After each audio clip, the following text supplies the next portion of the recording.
दोस्तों नमस्कार। आज का ये टॉपिक सभी को ध्यान से सुनना चाहिए क्योंकि ये टॉपिक हमारे जो मन में वोट चोरी की भ्रांतियाँ बनी हुई हैं उसका ये रिजल्ट निकालेगा कि आखिर वोट चोरी आखिर कैसे होती है। तो इसका मेन फोकस है कि हमारे यहाँ का एसआईआर जो हो रहा है इसमें खामी है या फिर वोटिंग मशीन में खामी है, जो कि विधानसभा के चुनाव में तो सत्ता पक्ष को जिता देता है परंतु लोकसभा के चुनाव में उसी सत्ता पक्ष को धीमा कर देता है या कहे तो बहुमत से दूर कर देता है। तो आखिर इसका कारण क्या है, इसका राज कहाँ छिपा है? तो आज हम बताएंगे कि इसका राज कहाँ छिपा है। जब भी लोकसभा का चुनाव होता है तो उसका एसआईआर एक ही बार होता है और प्रत्येक वोटर को एक ही बार वोटर लिस्ट में नाम जुड़ाने या कटाने का मौका रहता है। और क्योंकि लोकसभा का चुनाव एक साथ होता है पूरे भारत देश में, जो कि एक बार व्यक्ति एक ही जगह वोट डाल पाता है, दूसरी जगह पर नाम कटा और जुड़ा नहीं पाता, जिससे कि वह उसको दोबारा वोट डालने मिल सके। परंतु जब भी विधानसभा के चुनाव होते हैं तो ये अलग अलग राज्यों में अलग अलग समय पर होते हैं और अंतराल इनका इतना ज़्यादा होता है, कहीं कहीं साल या फिर कहीं 2 साल, कहीं 6 महीने, जो कि एक जगह अगर चुनाव आज है तो आज हम पर यहाँ पर भी वोट डाल सकते हैं और अगर 1-6 महीने बाद कहीं और है विधानसभा का चुनाव तो अपन यहाँ से नाम कटाकर उस विधानसभा में भी अपना नाम जोड़ सकते हैं और वहाँ पर भी अपन वोट डाल सकते हैं। इसी प्रकार की फॉर्मूला भारतीय जनता पार्टी को हाथ में लग चुका है, जो कि उसका एसआईआर के ऑफिसर भी हैं जो उनका मदद करते हैं, क्योंकि भारतीय जनता पार्टी समझती है कि जहाँ जहाँ पर भी चुनाव होंगे वहाँ वहाँ हम अपने लाखों कार्यकर्ताओं को मुफ्त में और अपने खर्चे पर उस विधानसभा के चुनाव में वोटर कार्ड दिलाएंगे और वोटर का अधिकार दिलाएंगे और वहाँ पर अपने चिन्ह में वोट डलवाएंगे। जो उनका फोकस रहता है कि हर विधानसभा में कम से कम 5% वोट अपने ऐसे होने चाहिए जो कहीं पर भी वोट न डालें, वो मात्र में अपने चिन्ह में ही वोट डालें। परंतु दूसरी प्रक्रिया ये है कि जब भी उस विधानसभा में उस एसआईआर होता है तो वहाँ के जो मूल निवासी होते हैं उनका उस राज्य के और उस विधानसभा के उनमें से कम 5% वोटर ऐसे होने चाहिए, 5 से 7%, जिनका अपन नाम काट सके। और उसमें नाम काटने वाले वह व्यक्ति होते हैं जिसके किसी न किसी रूप में खामियां होती हैं, या तो उनकी फ़ोटो गलत होती है या उनका नाम गलत होता है या उनका एड्रेस गलत होता है, जो कि वह कागज़ की पूर्ति नहीं कर पाते, क्योंकि ये अपने सिस्टम में ही बसा हुआ है कि हमारे यहाँ के कागजात कई प्रकार के होते हैं। किसी प्रकार का नाम में गलत रहेगी, जगह में गलत रहेगी, निवास स्थान में गलत रहेगी या फिर फ़ोटो रहेगी, तो ये कारण बताकर उनका वोटर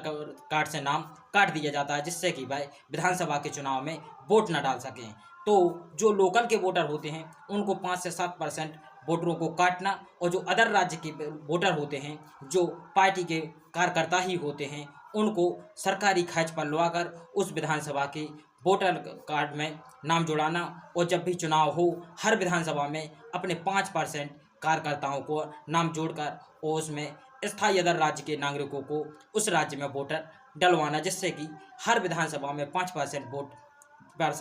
बढ़ सके। और इसी प्रकार की जैसे ये प्रक्रिया पूरी हो जाती है, जब रिजल्ट आता है तो लगभग भारतीय जनता पार्टी या फिर कहें तो सत्ता पक्ष जीत चुका होता है और जो विपक्ष होता है जय मशीनें हैक होने का रोने लगते हैं और वोट चोरी का रोने लगते हैं। क्योंकि जब भी विधानसभा चुनाव का रिजल्ट आता है तो उस रिजल्ट में 5 से 7% वोटर का अंतराल ही जब वहाँ पर जीत या हार का परिणाम दर्शाता है, क्योंकि हर विधानसभा में लगभग 90% ऐसे प्रत्याशी होते हैं जिनकी मार्जिन जीत का 5 या 7 या 3,000 वोटर ही होता है। कोई कोई ऐसा वोटर होता है जो लगभग विधानसभा ऐसी होती है जिसमें 25 से 30,000 वोटरों का अंतराल रहता है हार जीत में। परंतु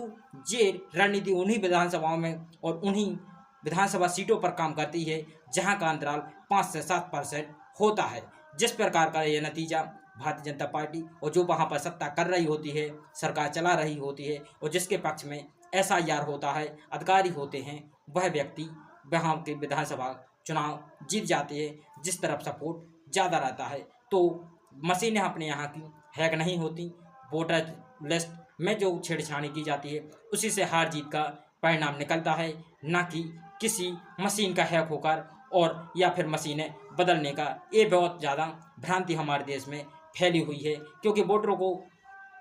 बदला जाता है, ना कि मशीनों को। और जब तक देश में वोटरों को बदला जाता रहेगा एक राज्य से दूसरे राज्य में, जब तक ये प्रक्रिया चलती रहेगी, तब तक हमारे देश में वोट चोरी का मुद्दा नहीं रुक सकता है। इसका मात्र में एक ही समाधान है कि अगर अपन को वोट चोरी रोकनी है तो एक देश एक राज्य, या फिर कहें तो एक देश एक चुनाव होना चाहिए, जो कि भारतीय जनता पार्टी बार बार कहती है। तो अगर ये मुद्दा